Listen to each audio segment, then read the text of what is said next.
Oi, oi, boa noite, psicólogos e psicólogas desse perfil, aqueles que também não são psicólogos, mas seguem a gente.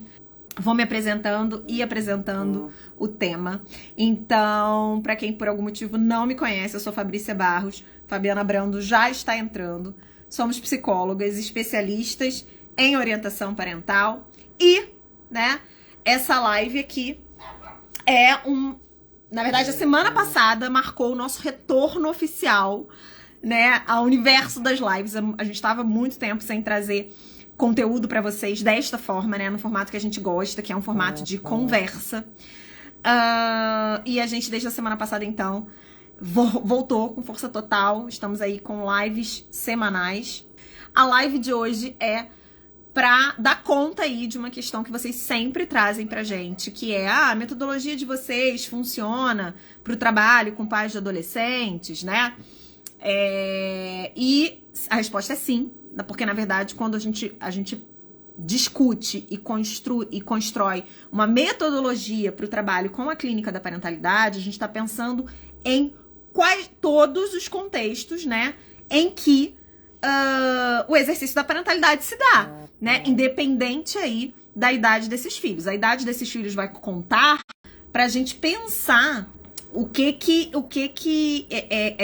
quais são os desafios, mais comuns ali para aqueles pais dentro daquela faixa etária. Mas a gente trabalha até com pais de adultos, com pais de adultos saudáveis, com pais de adultos com algum transtorno, enfim, psiquiátrico mais grave, que vão precisar aí que esses pais se responsabilizem pelo cuidado durante mais tempo do que o previsto dentro, do desenvolvimento humano típico, e por aí vai, tá? Então, atendendo a pedidos, a gente vai trazer aqui hoje, então, a temática da primeira sessão com os pais de adolescentes. Então, a gente deu um nome meio poético, parece título de artigo, para essa live de hoje, que é da resistência à parceria, Então, como é que a gente sai aí de algo que é super comum, dessa postura que é super comum desses adultos chegarem, que é uma postura mais resistente, para construir uma parceria com eles. Então, fiquem aqui com a gente, anotem, apliquem nos próximos atendimentos, façam a coisa acontecer para vocês. Não se contentem em ficar ouvindo só os nossos cases de cases de sucesso ou os cases de sucesso do amiguinho, tá?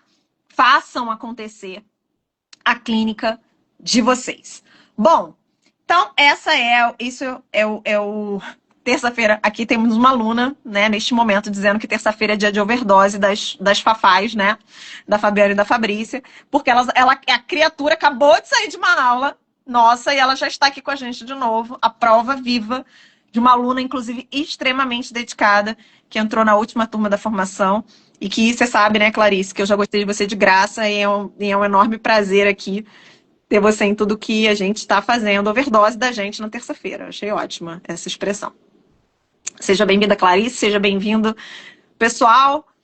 Compartilhe aí, com os colegas psis que atendem adolescentes, ou que atendem pais de adolescentes, porque a gente vai trazer pontos aí, alguns talvez já sejam óbvios, mas estejam passando desapercebidos, e outros, que talvez vocês não tenham pensado ainda, na especificidade do trabalho com esse público. Vou deixar a Fabi dar boa noite para eu dar uns recadinhos aqui. Boa noite! Bom, e aí, então, a gente, nessa pegada que a gente tá de fazer vocês botarem a mão na massa, já mais pra frente a gente vai dar um recadinho importante para vocês que querem, que tem esse perfil, tá? Mas vamos começar aqui falando um pouquinho. Quando vocês pensam assim, nesse primeiro encontro com os pais de adolescentes, eles entraram em contato ou para atendimento de orientação parental, ou para começar a atender o adolescente. Para você começar a atender o adolescente, vocês vão fazer esse primeiro atendimento, ou você trabalha numa escola e trabalha com esse público e orienta pais, Enfim. O que você acha que mais desafia você nesse primeiro encontro? Que postura desses pais mais desafia vocês nesse primeiro encontro? Queria que vocês dissessem aqui, fossem colocando aqui no chat pra gente dar uma comentada. Eu vou citar aqui algumas que eu costumo observar, né, na clínica. Eu atendo adolescentes, tá? Fazendo esse parêntese, eu ainda atendo adolescentes, apesar de trabalhar a maior parte do meu tempo com orientação, exclusivamente, né, majoritariamente com orientação de pais. Eu recebo ainda, atendo bastante adolescentes, então quem conhece a gente há mais tempo sabe que é condição para o nosso trabalho a orientação de pais, ela não, né, dentro do processo da criança ou do adolescente, não é opcional. Então a gente fecha isso em contrato. Então também vou falar aqui, tentar trazer alguns exemplos, um pouco do que eu observo, tá? Mas eu queria ouvir aí de vocês o que vocês... eu não atendo, tá? Mas então o que vocês imaginam que seria um desafio na hora de receber esses pais na clínica, tá? De cara, assim, a gente até fez um post ontem e tratou um pouquinho disso. De cara, essa percepção de vocês não está totalmente equivocada, tá? Quando vocês trazem pra gente de que os pais de adolescentes costumam ser muito resistentes, né, a se engajar no trabalho. Só que como a gente sempre fala aqui, resistência existe para ser compreendida, para ser manejada, não aniquilada do processo. Ela tem uma função, né? Dentro daquela dinâmica, ela tem uma função também quando ela aparece dentro do processo clínico. Então, se esses pais estão resistentes, eu preciso entender, né? Da onde que está vindo essa resistência. Então, o que eu percebo muito é uma das coisas que eles sentem, costumam trazer, né, como uma emoção muito, muito latente, por exemplo, a culpa, né? E é uma culpa que vem desse lugar assim de eu devia ter feito alguma coisa que eu não fiz, né? Eu devia ter teve alguma coisa ali, eu errei em algum aspecto ali da educação, do cuidado, né? Da educação, principalmente, da disciplina na infância. E agora esse adolescente tá um adolescente sem limite, ou tá um adolescente que mente, ou tá um adolescente que se envolve com confusão, ou tá um adolescente que tá bebendo, ou tá um adolescente que não me respeita, né? Então, eles trazem um pouco, parte dessa resistência quando eles chegam pro contato com a gente, é um pouco até de vergonha, sabe? É um pouco uma forma de se proteger desse sentimento de terem falhado na função de, possivelmente, na cabeça deles, né? A Clarice está confirmando também a minha percepção, mas que e que também não é só uma percepção, tá, gente? Quando a gente vai ler os textos mesmo, também, isso vai aparecer.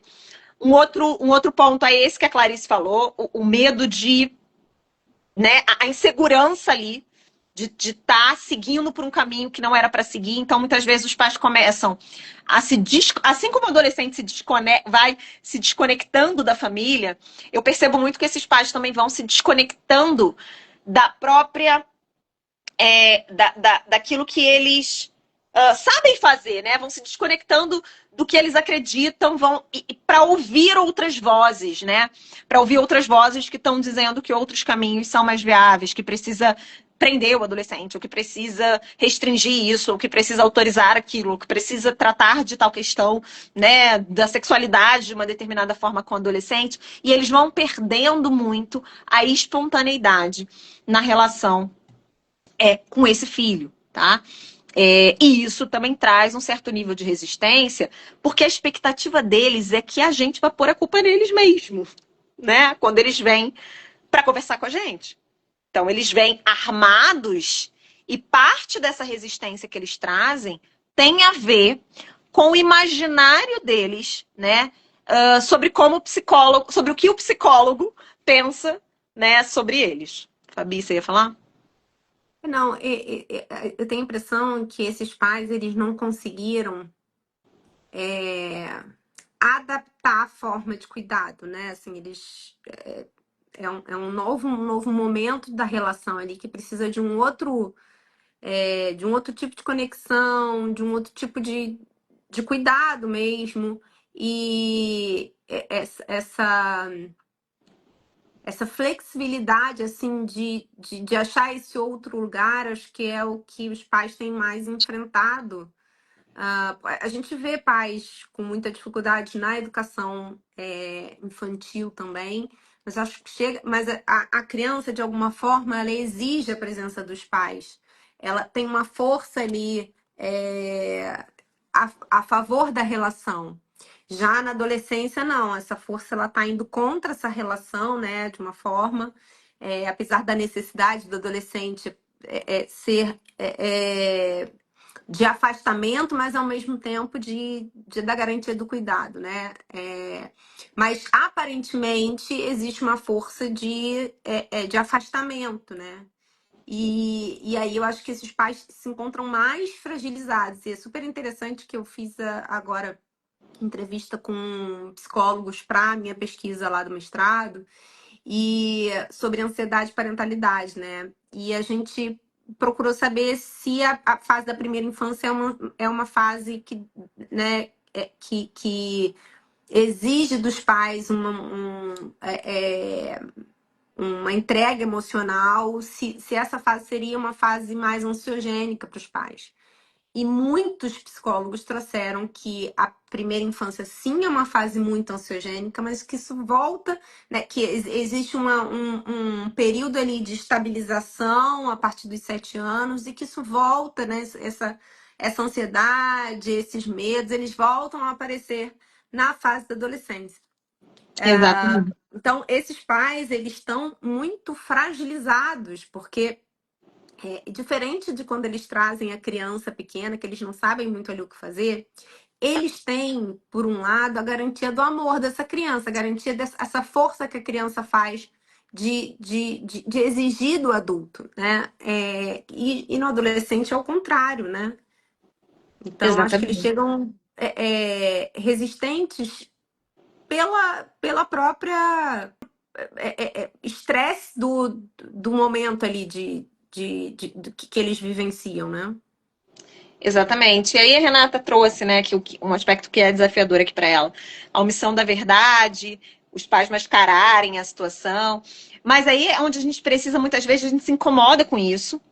Eu sei, quando eu comecei, eu também era assim, né? Então, poxa, mas esses pais não estão trazendo tudo. Aí depois você descobre, sei lá, 5 sessões depois com o adolescente, que o adolescente, a tal situação que os pais descreveram, não foi exatamente, né, daquele jeito. O adolescente traz uma outra perspectiva. Mas antes isso me incomodava. É, chegava a me incomodar assim pessoalmente, falava, nossa, não dá para trabalhar, né? Não dá para trabalhar com pessoas que não falam a verdade, não dá para trabalhar com pessoas que. Mas eu fui entendendo, claro, não são todos, mas grande parte desses pais, né, que mascaram a verdade, que mascaram as situações, que omitem a verdade, eles estão muito receosos de serem julgados. Eles estão muito receosos dessa postura, mais uma vez, desse lugar que a gente tem no imaginário deles, de que quando eles vão entrar para o atendimento com a gente, e que alguns profissionais efetivamente fazem isso, que a gente vai despejar em cima deles ali, né, um monte de deverias. Né? Então, olha, né, falar assim com ele não é o melhor caminho. A gente estava discutindo na aula de hoje essa noção, né, que os pais têm de não, que alguns profissionais trazem para esses pais, assim, não, que você precisa dar privacidade para o adolescente, né? O adolescente precisa do espaço dele. Tá, gente, mas que espaço? O que é privacidade? O que é privacidade nessa casa?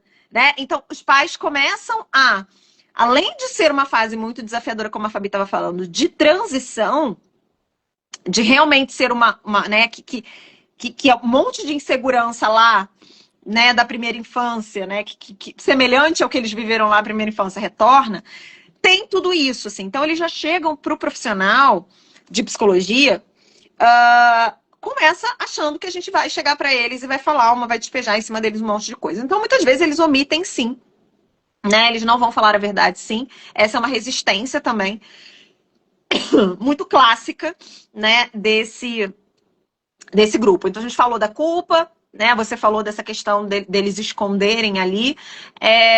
Eu acho que tem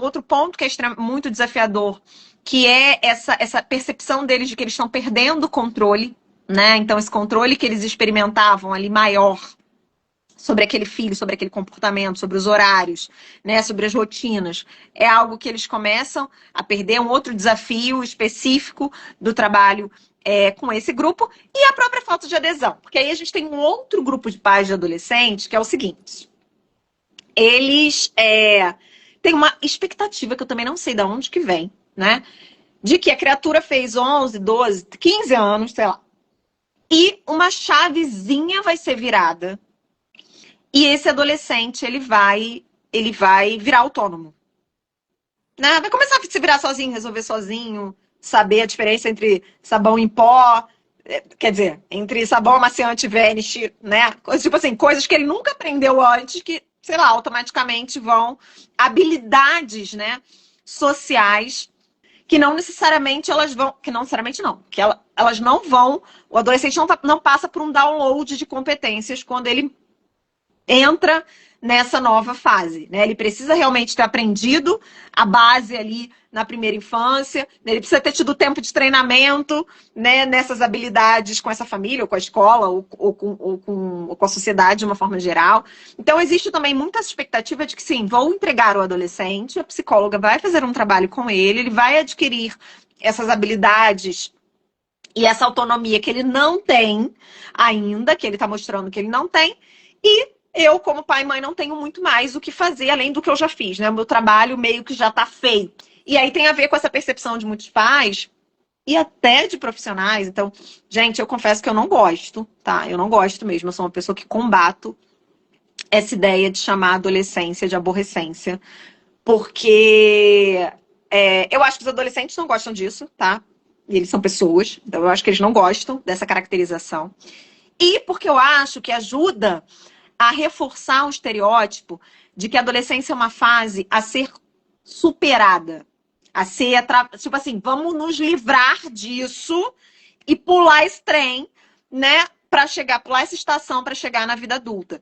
A adolescência é o caminho para a vida adulta. Tipo, é o percurso, né? Ele não é para ser evitado. Ele pode ser ali, o percurso pode ser melhorado, né? A gente pode ter ali pode ajudar essa família, dar algum conforto para esse percurso. Um tênis melhor, um GPS melhor, né, para esse percurso. Mas, assim, ele é o caminho. A adolescência é o caminho para que a gente chegue, né, para que um ser humaninho em desenvolvimento chegue à vida adulta competente para estar Sim. na vida adulta, né? Eu costumo dizer para os pais que a gente tem duas grandes janelas de oportunidades no desenvolvimento, que é essa primeira infância ali, os primeiros anos, esse primeiro contato com os pais, e aí depois a neurociência vem trazendo também, né, o conhecimento das podas neurais, sustentando essa ideia que já é desenvolvida por muitos teóricos da psicologia, de que existem duas grandes janelas de desenvolvimento, a primeira infância e a adolescência.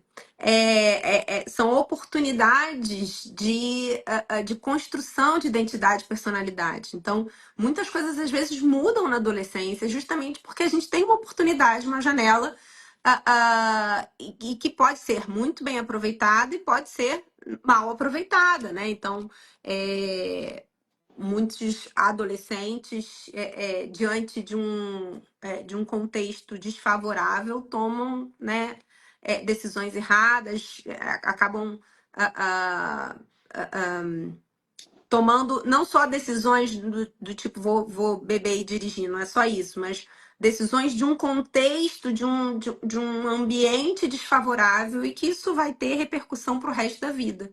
Tá? Então é importante a gente dizer isso para os pais, porque essa grande fase, essa grande oportunidade de desenvolvimento, apesar de ser muito difícil para os pais, muito desafiadora, e não é, né, de fato é muito desafiadora para quem convive, porque você precisa achar um outro lugar na vida desse filho, né? Mas é também uma oportunidade é aquilo que a Fabrícia falou, é o caminho para a vida adulta, é ali que muitas coisas se definirão para a vida adulta, né? Então tem uma oportunidade aí, que o adulto ele precisa garantir primeiro esse lugar é, de apoio incondicional, né? A garantia de que está ali, né? De insistência de que está ali para o cuidado, mas também garantir, que a gente estava conversando na aula de hoje, né? Garantir um ambiente favorável para esse desenvolvimento. Exatamente. Por isso que faz toda a diferença a gente olhar para o fenômeno da parentalidade com o respeito que ele merece, sabe?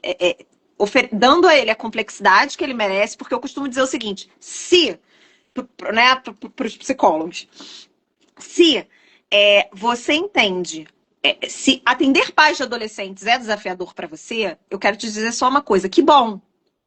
Porque ser pai de adolescente é desafiador.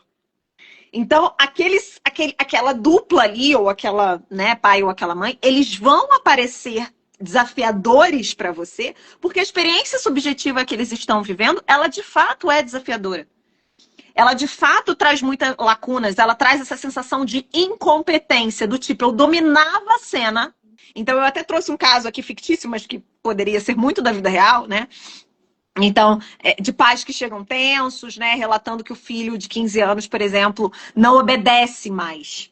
Né? Esse relato é um relato muito comum. Olha, ele não me ouve mais. Né? Eu sinto que ele não me ouve mais. Eu sinto que eu tô falando com a porta.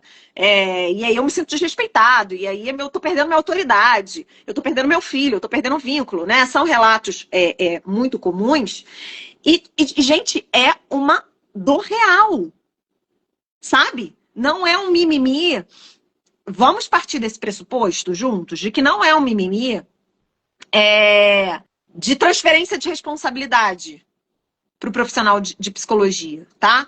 Alguns vão sim, que tem a ver, né? Tem pais que têm um perfil menos, né, comprometido com a experiência subjetiva da maternidade e da paternidade, mas não é a maioria.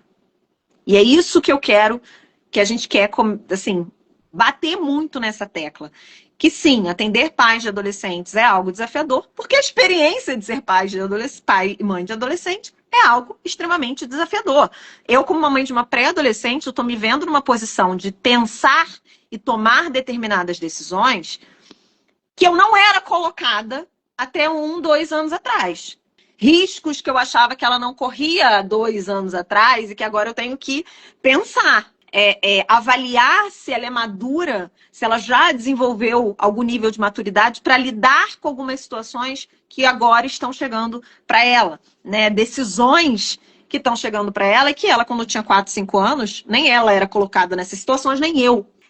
Então, o adolescente hoje, ele é exposto, né, por exemplo, a esse apelo das redes sociais, esse apelo de pertencimento, que é diferente do apelo de pertencimento da infância, que é diferente do apelo de pertencimento da adolescente que eu fui na década, né, ali na década de 90, nos anos 2000. Eu querendo ser uma pessoa jovem, não, mas é mentira, na década de 90 mesmo. Na década de 90. Então, gente, assim, o que a gente já falou um pouquinho na última live, que vale retomar aqui, né? A gente trabalha dentro da nossa metodologia com níveis de intervenção. Quem está assistindo a gente, só para eu saber, porque tem muita gente nova, me digam se vocês sabem do que eu estou falando. Quando a gente fala aqui de níveis de intervenção em orientação parental, tá? Por favor, me sinalizem. Sei, não conheço, enfim.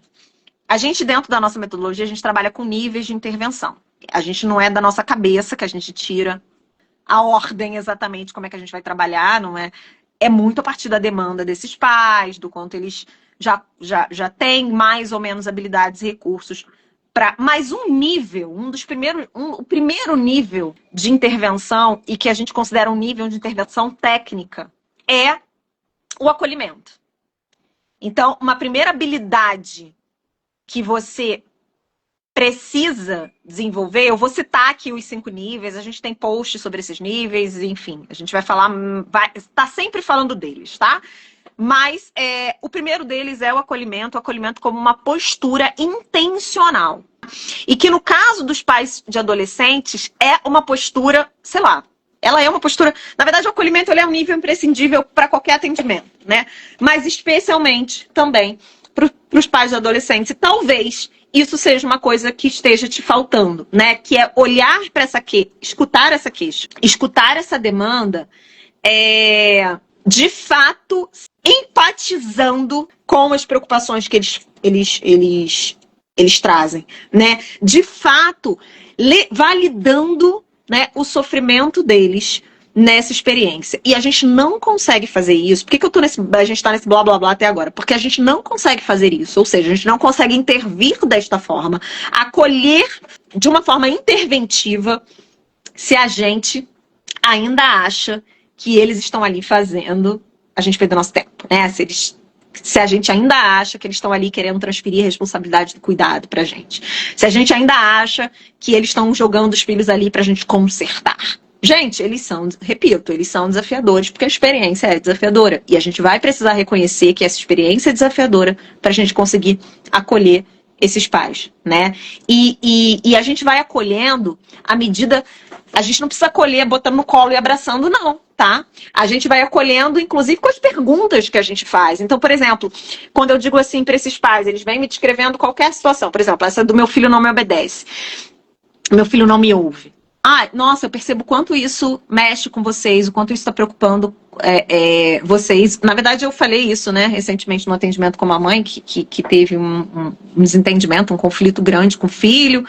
E os pais são separados, e ele decidiu, né, passar um tempo com o pai, assim, para ficar um pouco mais afastado dessa mãe. E essa mãe me traz isso, assim. Sim, gente, ela tomou uma decisão ruim ali no momento do conflito, né? Mas eu preciso, como psicóloga, ser capaz de não julgá-la pela decisão que ela tomou.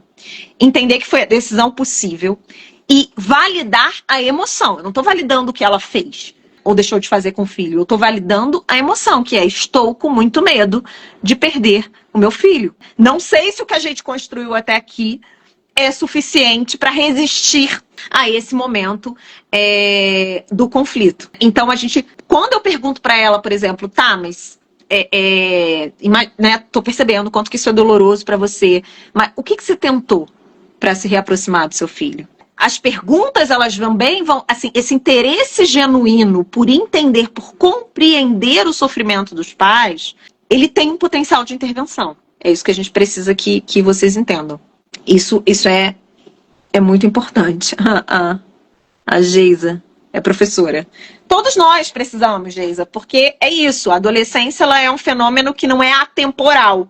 A adolescência é uma etapa do desenvolvimento que está dentro de um momento histórico, quer dizer, que a cada momento histórico, né, vai trazendo novos desafios e vai colocando desafios de adaptação, né, para nós pais, enquanto elementos de uma geração anterior, né, que viveu outros problemas, outras questões e outros desafios. Então, isso que você traz, assim, quando você fala, eu preciso aprender a lidar, na verdade, os pais, porque é novo. Então, envolve uma exigência de aprendizagem. Estar com os adolescentes envolve uma experiência de aprendizagem. Né? Volta e meia, eu tô atendendo adolescente e eu falo alguma coisa e eles fazem uma cara de que não entenderam o que eu falei. Ou então, e aí eu falo, gente, vocês não usam mais essa expressão? Né? Não, tia, não. Né? Muito old fashion. Aí eu falei, então tá bom, então a gente vai mudar essa expressão. O que vocês usam hoje em dia, né? E aí eles me trazem ali. Ou então eles me falam, né, digitam para mim, me mandam mensagem, eu não entendo nada do que foi escrito ou dito, e aí eu vou precisar ter a humildade de falar, cara, não tô entendendo, que me explica melhor o que é isso que você tá me dizendo, né? E pros pais, só que pros pais é muito difícil fazer isso que eu e você fazemos quando a gente tá com o adolescente, né? Porque ele tem uma outra responsabilidade com o adolescente, é diferente da nossa, né? A implicação é diferente. A questão do afeto também, né? Então, quando esses pais se sentem pouco reconhecidos, né? Por tudo que já fizeram até então, isso vai afetar a qualidade dessa relação. Então, gente, tudo isso, tá? A gente precisa, já na primeira sessão, a gente tem condição de tentar compreender, de buscar compreender e de fazer também. Então, acolher precisa ser intencional. Assim, você precisa ter um interesse genuíno pela narrativa desses pais, tá? E pela perspectiva deles. Isso não significa que a perspectiva que eles estão trazendo, porque às vezes vocês falam assim pra mim, ai gente, mas eles falam, eu não aguento esses pais, porque eles pintam o adolescente monstro pra mim, e na sessão o adolescente é um fofo. Sim, gente, é muito possível o adolescente ser um fofo com vocês, são a peste na casa dele. É super possível, porque vocês são pessoas diferentes. Eu tenho um paciente adolescente que ele se abre comigo, ele chora comigo, ele me conta tudo que ele faz e deixa de fazer. Ele vive me pedindo conselhos amorosos. Tia, o que você acha que eu devia fazer, sei lá o quê? E que simplesmente não conversa com o pai dele. Não abre a boca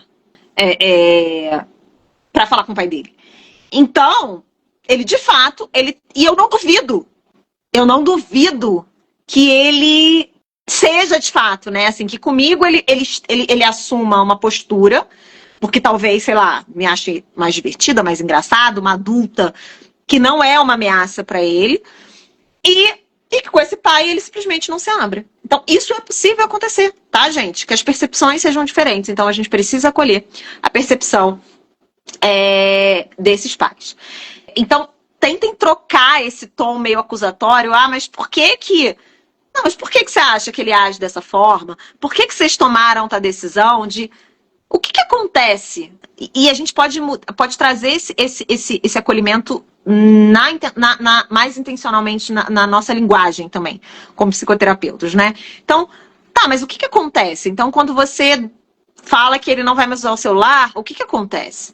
Ao invés de por que você tirou o celular dele, né? Ou por que você... Enfim, pensar em como vocês podem trabalhar toda a comunicação de vocês, verbal e não verbal, para transmitir uma postura de interesse genuíno e de acolhimento aí para o que eles estão trazendo. É muito importante que vocês ajudem esses pais no primeiro atendimento, nesses primeiros atendimentos também, a construir uma perspectiva de futuro, ou seja, esse problema vai ter solução, assim, essa fase vai passar. O que vocês precisam focar agora como pais... Eu sei que vocês estão no olho do furacão, na emergência, vocês estão querendo ali algum resultado mais, né? Vocês estão precisando de um resultado mais imediato, mas ajudá-los a focar mais na solução do problema do que no problema em si. Em como eles podem atravessar aquilo juntos. O que eles pretendem ensinar para esse adolescente nesse processo? Ah, porque ele é muito egoísta. Escuto muito isso. Não, porque ele é muito egoísta, né? Ele só pensa nele. E aí a gente... Tá, então se eu tenho em casa um adolescente egoísta, não vou dizer que esses pais estão errados, de repente o menino é um fofo, mas esses pais percebem ele como egoísta. Se existe essa percepção, o que falta para esse menino? Talvez o desenvolvimento da empatia, talvez reconhecer esses pais como pessoas que não estão ali contra ele, né? Talvez a ideia de parceria, de colaboração não esteja muito clara dentro daquela dinâmica e vai precisar ser trabalhada. Então, a gente pode ajudar os pais a entenderem que eles são parte da solução do problema sem acusá-los de o que quer que seja, né? De omissão, de negligência, de autoritarismo. Embora a gente possa, sim, gente, não tem problema nenhum, né? Vocês fazerem uma identificação ali dos estilos parentais, a gente tem ferramenta para isso, a gente vai incentivar vocês a fazerem isso. A gente tem ferramentas, né, de anamnese, a gente tem ferramenta de avaliação diagnóstica, a gente tem ferramenta para a gente construir um caminho de intervenção com esses pais. Mas vocês já podem, desde a primeira sessão, tirar o foco deles do filho problema, para pensar assim, tá, mas em que momento vocês não tinham esse problema? E o que era diferente, então, de antes para agora? Porque eles vão começando a identificar obviedades, mas obviedades que eles não estavam conseguindo perceber. Então, por exemplo, ele ficou, de um tempo para cá, ele tá muito agitado, ele tá muito nervoso. Tá. E quando é que ele não era nervoso? Ele não era nervoso quando a gente saía mais em família, quando a gente fazia atividades ao ar livre, quando, né, isso, quando aquilo. Mas aí ele começou a ficar mais no celular, por exemplo, mais nos jogos online. Bom, a gente já tem uma pista aí de qual é a questão. A gente tem uma pista do que mudou, do que pode ter sofrido interferência, do que pode ter interferido nessa relação. Tá? E aí a gente vai ajudando eles a trazer algo que eu gosto de fazer muito com os pais de adolescentes, que ajuda muito a engajá-los, é exatamente isso, assim. Ajudá-los a entender que o resultado do meu trabalho vai passar pelo trabalho deles, assim. e vice-versa. Então, o resultado do trabalho deles vai passar pelo meu trabalho. Então, o trabalho deles como pais vai ter resultado, vai trazer resultado para o meu trabalho, e o meu trabalho como psicóloga pode ajudá-los aí a desenvolver melhor não, de uma forma mais leve o trabalho deles como pais, e que a gente precisa compartilhar objetivos. Então, vamos aqui construir juntos os objetivos de trabalho com o seu filho. Eu gosto muito de fazer isso, muito. O objetivo é vocês se comunicarem melhor? Ok, tamo junto. Então, pera lá, que eu vou ajudar o adolescente daqui, mas vocês também vão ter algumas atribuições aí do outro lado, tá? Isso, mais uma vez, tira o foco do problema, a gente foca ali no futuro, tira o foco do problema para a solução, né? A gente foca no futuro e isso traz, assim, isso tende a engajá-los muito já desde o primeiro atendimento, tá? Dentro de uma sequência de ações. Então, no primeiro momento eu ouço, né? Eles se sentem ouvidos, eles se sentem validados, e depois a gente começa a compartilhar ali um projeto de trabalho com eles, tá? Isso às vezes com pais de crianças menores é mais fácil, porque esses pais se sentem mais no controle, mais no comando, mas nem sempre é, tá? Se a gente tem uma criança mais reativa, mais desafiadora, nem sempre é só uma ilusão. Não muda muito, a gente vai construir estratégias de trabalho colaborativas. O que vai mudar é como isso vai ser apresentado para o adolescente. Como isso vai ser comunicado para ele, que combinados a gente vai fazer, porque aí a gente está falando de uma pessoinha, né, com o cérebro mais desenvolvido, que vai ter mais resistências para um monte de coisa. E, gente, um outro ponto muito importante nessa primeira sessão com os pais de adolescentes, que é importante para todos, né, sempre enfim, mas que ajuda muito a diminuir essas resistências, esses desafios que vocês trazem, que é exatamente o alinhamento das expectativas, tá? O que é possível fazer? Então, existe uma expectativa muito grande dos pais de adolescentes de que a gente vá contar para eles o que passa na cabeça do adolescente. Ou de que a gente vá convencer o adolescente de algo que é um valor para eles. Por exemplo, não transar. Não pode, né? Não deveria estar transando, por exemplo. Então, eu recebo direto essas demandas assim, conversa com ela, porque eu tô percebendo que ela tá começando a falar disso com não sei quem, mas ela não falou comigo, então eu preciso que você faça. Meio me trazendo para esse lugar de orientar, né, que tudo bem. Também é um lugar meu, mas é um lugar meu quando o adolescente traz isso para mim, não inventar essa orientação do nada, como muitas vezes os pais esperam, né? Então, é muito importante que eles tenham clareza de que você não vai quebrar o seu sigilo. Mas olha só, vamos lá, você não vai quebrar o seu sigilo, mas aí eu acho que é um ponto que vocês se confundem muito, e que aí depois os pais chegam pra mim meio que querendo matar vocês, que é assim, quando eu não atendo o adolescente, né? Então assim, não, porque ele tem uma psicóloga, gente, eu canso de ouvir essa lamúria dos pais de adolescentes, que é assim, não, porque ele vai lá naquela psicóloga dele, mas ela não fala nada, eu não sei de nada que acontece lá. E eles falam isso com uma revolta de vocês, que vocês não têm ideia. Do jeito que vocês falam dele, eles falam de vocês, tá? Então, assim, eles não me falam nada. Eu não sei o que acontece lá. Aí eu vou pedir uma orientação, ela não me dá. Ela fala que ela não pode quebrar o... Gente, olha só. Uma coisa é eu quebrar sigilo e falar assim, olha, o adolescente me disse que... Outra coisa é eu falar assim, olha, eu tenho percebido que ele vem me relatando muitos conflitos.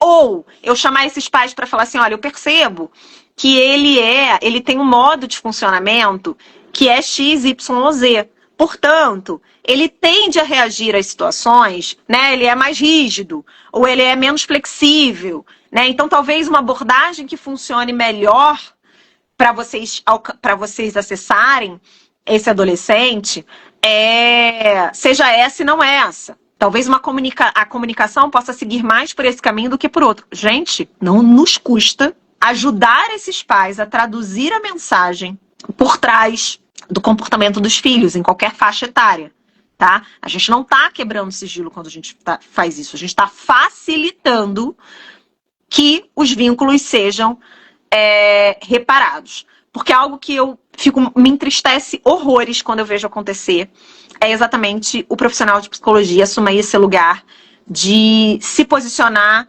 contra os pais, né? Então, a favor do adolescente contra os pais. Então, ele vira um aliado do adolescente para falar mal dos pais, um aliado do adolescente para criticar, para desenvolver um ranço desses pais. O seu papel não é esse. O seu vínculo, eu amo que os meus adolescentes me amem, mas o meu vínculo não substitui o vínculo deles com os pais.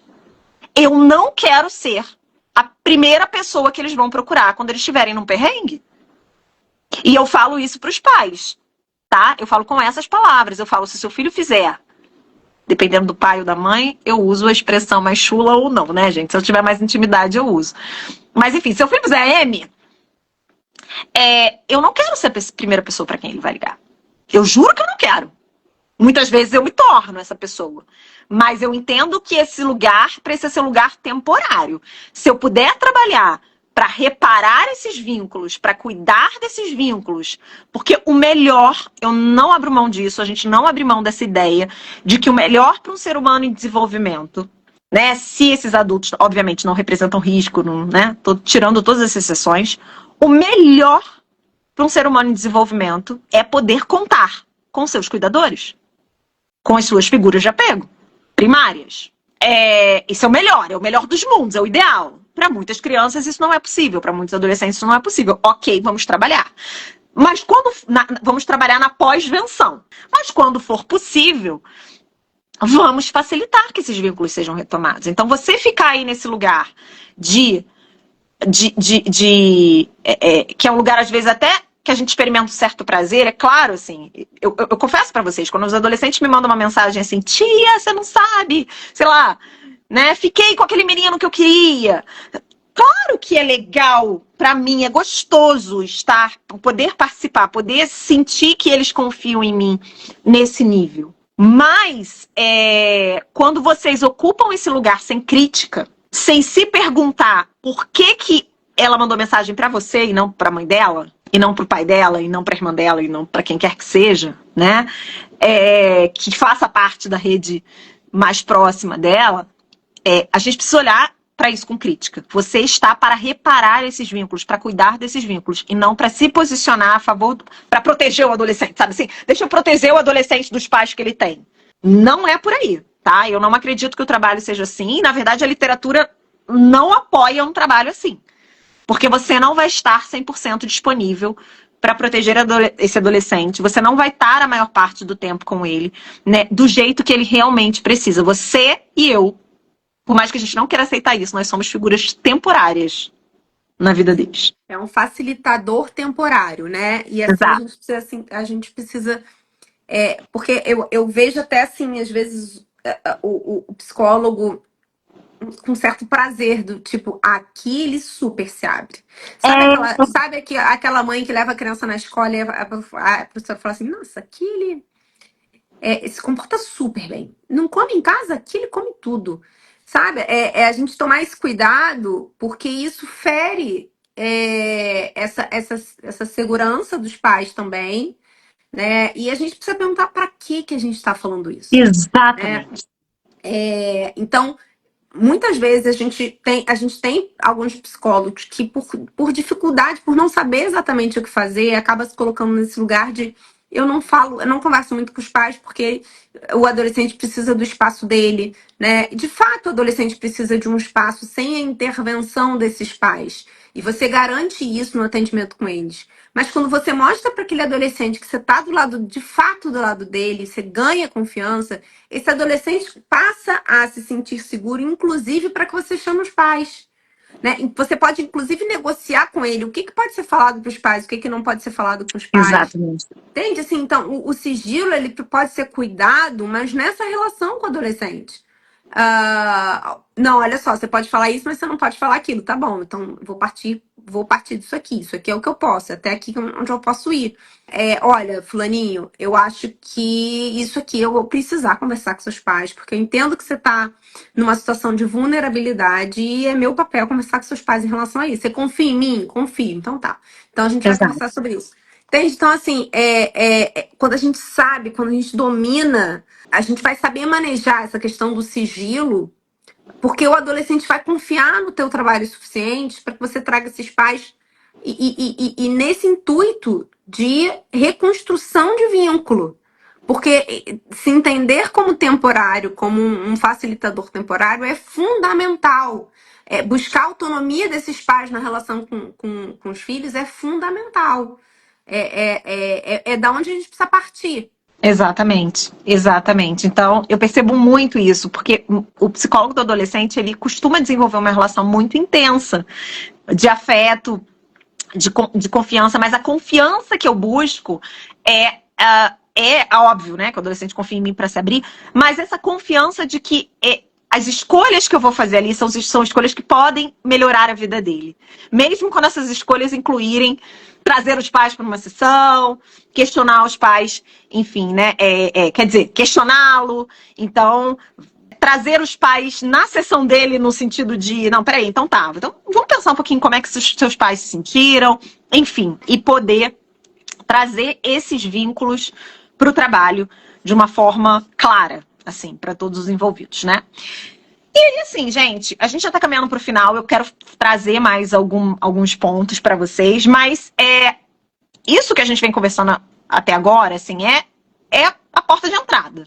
Já vou te responder. Na verdade, deixa eu responder aqui. Eu vou dar um recadinho e venho responder a Rose, que ela trouxe uma pergunta super interessante. Então, isso que a gente está falando até aqui, assim, a gente está falando de primeira sessão, de início de primeira sessão, de contato inicial, de postura do psicoterapeuta para minimizar aí os desafios que é atender adolescentes e pais, né, e lidar com os pais de adolescentes, mas a prática clínica, né, o desafio real, assim, ele começa depois, de como é que a gente vai sustentar esse processo. Então, por exemplo, a gente começou falando ali do primeiro nível de intervenção, mas a gente tem outros 4 que vão suportar aí, no sentido de dar base para todo o processo, né? Então, o que fazer depois, né? Então, o que fazer aí, que é a pergunta da Rose. E aí, pensando nisso, pensando nessa necessidade de vocês, por exemplo, tem gente aqui que falou que não ouviu falar dos 5 níveis, né? Não conhece os 5 níveis, muita gente nova chegando no perfil. A gente criou um retiro, tá? Que ele vai acontecer no dia 19 de julho, que a gente está chamando carinhosamente de Retiro OP na prática. Então, é um retiro de orientação parental bem prático. Ele vai ser um evento online, ao vivo, tá? Onde a gente vai passar um dia inteiro juntas, construindo, tá? Todo esse roteiro clínico para orientar os pais sem improviso, tá? Sem essa sensação de que, meu Deus, o que será que vai chegar para mim se eu não conseguir dar conta? Então, a gente vai passar esse dia inteiro juntos, montando todo esse roteiro mentalmente e manualmente. E para isso a gente vai ensinar algumas ferramentas para vocês, a gente vai fornecer algumas ferramentas da nossa metodologia para vocês. Então vocês vão sair de lá com ferramentas aplicáveis, com um mapa na mão de vocês, assim, que vai dar clareza de que caminhos vocês podem seguir, dependendo aí da complexidade de cada caso, com essa proposta, né, de vocês saírem de vocês trabalharem com mais confiança, com mais segurança naquilo que vocês estão entregando, e que essas famílias, de fato, tenham resultados no menor tempo possível, tá? E aí, então, como eu estava falando, o retiro vai acontecer no dia 19 de julho, é um sábado, ele vai acontecer de 9 às 18, é 100% online, as vagas são limitadas, é o primeiro evento desse que a gente vai fazer de um dia inteiro no Zoom, onde vocês vão poder abrir o microfone, falar com a gente, tirar as dúvidas, testar a ferramenta. A gente vai mostrar ali ao vivo a aplicação das ferramentas. Talvez vocês venham de outros eventos que a gente já tenha feito, né, online, assim. Mas a gente sempre fazia no YouTube, com transmissão via YouTube. Então, era super difícil, eram eventos de 1.000 pessoas. Às vezes batia 700, 800, 900 ali ao vivo. E a gente mal conseguia acompanhar o chat, a gente ia favoritando ali algumas perguntas. Não conseguia dar uma atenção tão exclusiva. Então, esse evento a gente decidiu fazer num outro formato, que é para dar uma atenção mais exclusiva com vagas limitadas, tá? Por isso, então, a gente tem um limite de participantes. Vai ser uma coisa bem próxima mesmo da gente aí, pra gente ir trocando em tempo real. Então, se vocês sentiram que esse conteúdo já clareou muita coisa para vocês, isso que a gente já discutindo, já clareou, imagina o que a gente vai fazer.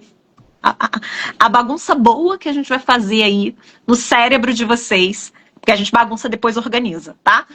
No cérebro de vocês aí nesse dia. O lote, a gente tá no primeiro lote ainda, produção? Estamos no primeiro lote. Ou já estamos no segundo? Estamos no primeiro.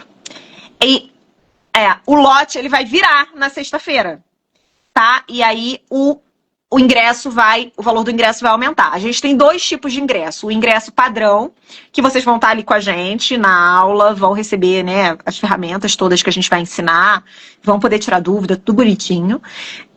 E tem o ingresso VIP, que ele tem, né, as mesmas condições do padrão, mas vocês ainda têm acesso à gravação do evento por 7 dias e uma apostila com o conteúdo mais estruturado, né? Então, todo o conteúdo que a gente vai transmitir ali de uma forma estruturada nessa apostila para vocês conseguirem revisar melhor, tá? Então, a gente tem 2 tipos de ingresso, o padrão e o VIP.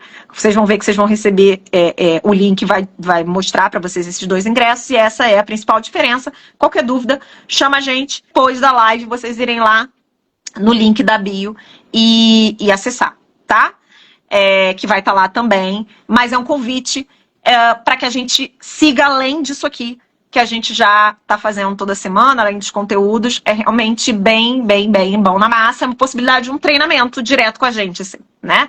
E a gente fez um valor super acessível, vale a pena. Exatamente. E, então, respondendo aí, seguindo para responder a pergunta da Rose, ela estava falando, né, de acordo com o seu exemplo, quando um pai ou mãe vir reclamar do psicólogo do filho, porque não deu informações, como nos devemos posicionar nesse momento? Rose, não tem uma forma certa ou errada, eu vou te dizer como é que a gente costuma fazer. A gente tenta ser muito coerente com tudo aquilo que a gente fala e que a gente já trabalha, né, com os pais. Então, quando o colega vem, quando os pais vêm trazer alguma coisa sobre o colega, eu falo, olha, não conheço o colega, né? Sinto muito, né? Lembra da questão do acolhimento? Sinto muito que você tenha essa percepção, que você não esteja obtendo ali o suporte que você acha que você precisa. E eu sinto muito mesmo, tá, gente? Porque eu acho que a orientação parental não deveria ser opcional para quem trabalha com adolescente. Eu acho que as pessoas não fazem porque não sabem fazer. Não é nem porque elas não querem. Eu acho que elas não têm um método. Sendo bem honesta. E é isso que a gente pretende ensinar para vocês, inclusive no retiro. Muitas coisas que vocês deixam de fazer, muitas lacunas que vocês acabam deixando no trabalho de vocês, não tem a ver com vocês não quererem entregar um bom trabalho ou não quererem entregar um trabalho completo. Porque eu acho que falta saber o que fazer. Saber o que perguntar, saber para onde olhar, saber se instrumentalizar mesmo para aquilo. Então, na verdade, nesses momentos eu falo, olha, eu sinto muito. Se você quiser me dar o contato da profissional, então eu sempre tento fazer um trabalho, aproximar esse profissional, tá? Eu não vou entrar numa de falar mal do coleguinha, pelo contrário. Eu vou tentar aproximar esse profissional do meu trabalho, eu vou tentar incentivar. Muitas vezes eu faço uma listinha de perguntas. Cuidado, se algum dia um pai ou uma mãe chegar pra você com uma listinha de perguntas, significa que ele pode ter passado por mim. E eu ajudei ele a fazer isso.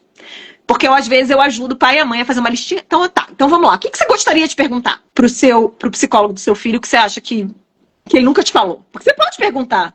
Ah, mas eu posso? Pode. Se ele não te chama, você vai até ele, querido.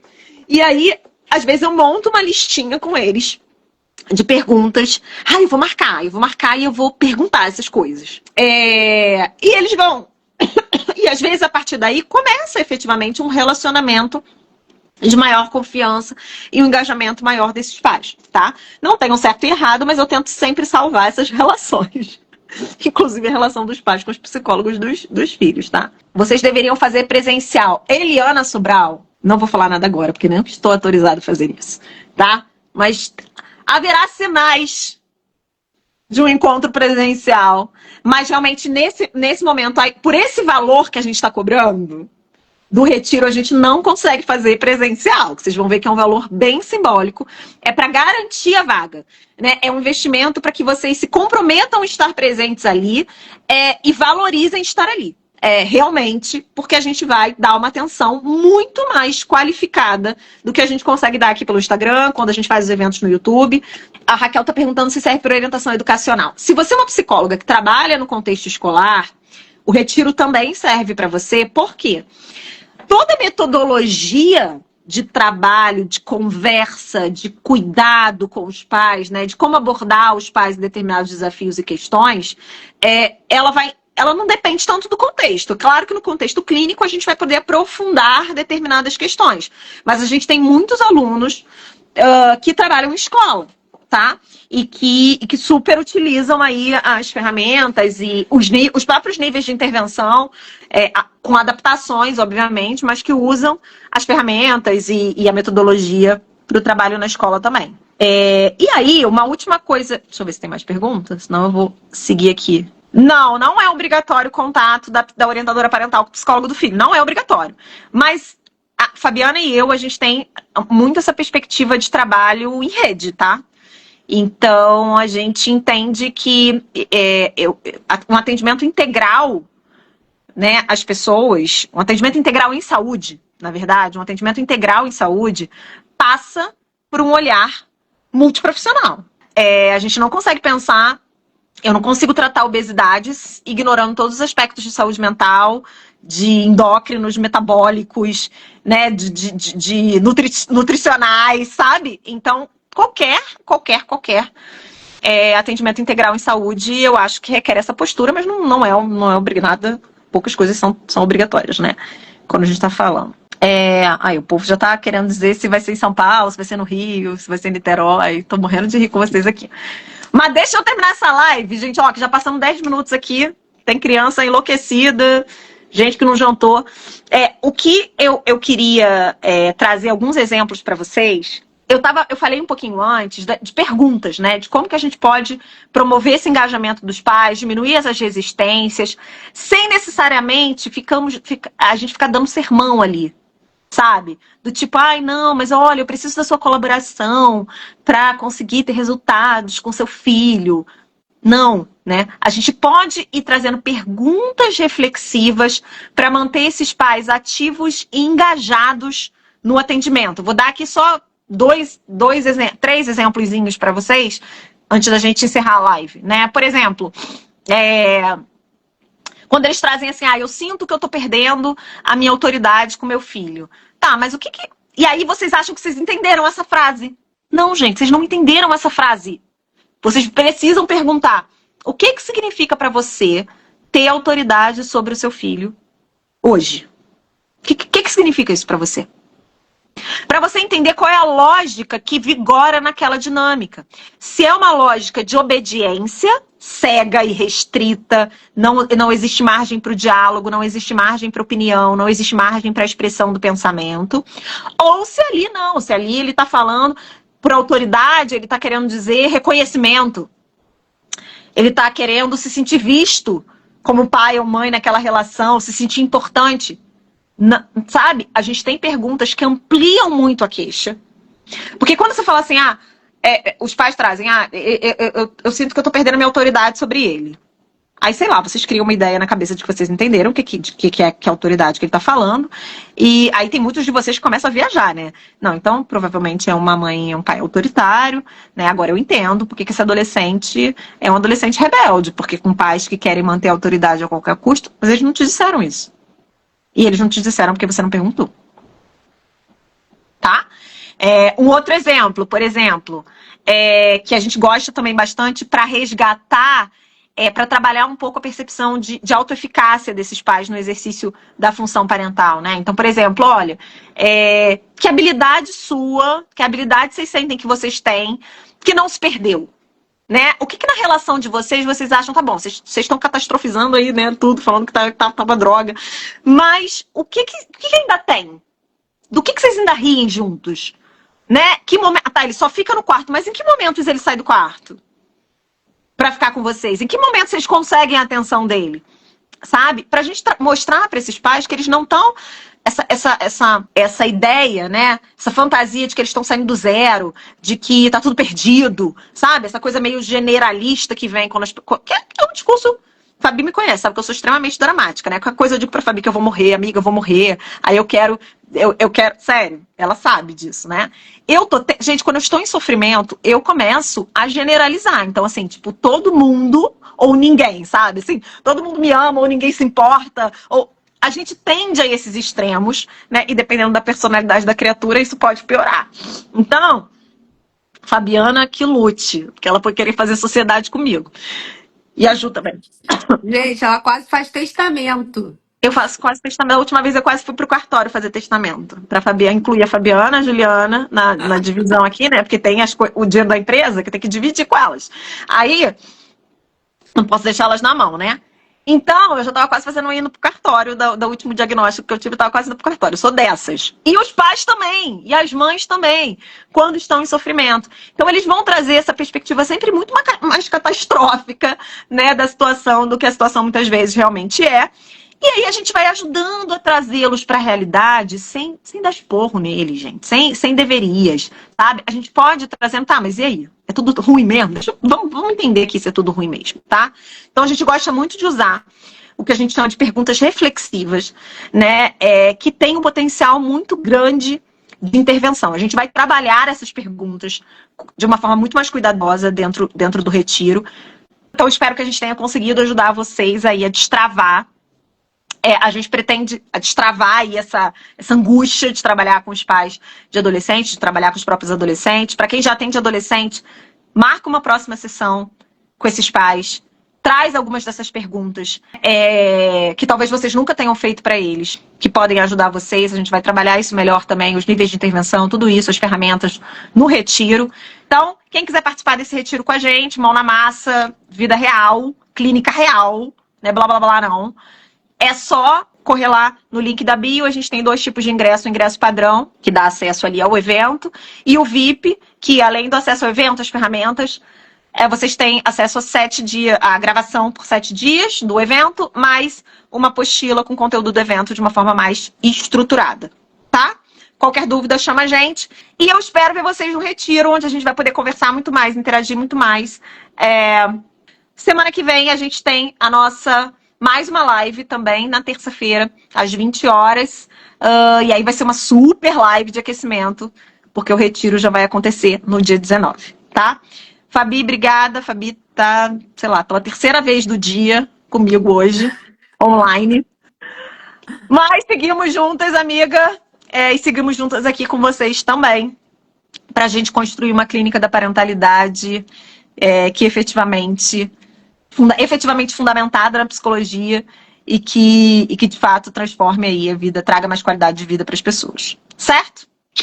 Beijo, gente! Obrigada pela presença de vocês. Nos vemos na próxima terça-feira, né? Na próxima live, que já é o esquenta para o retiro de sábado. Estamos muito animadas, viu? Preparando assim um dia incrível para vocês. Quem ainda não entrou, corre lá no link da bio para entrar logo no retiro, tá? Beijo. Beijo. Boa noite. Boa noite. Beijo, Fá. Beijo. Tchau, tchau. Tchau.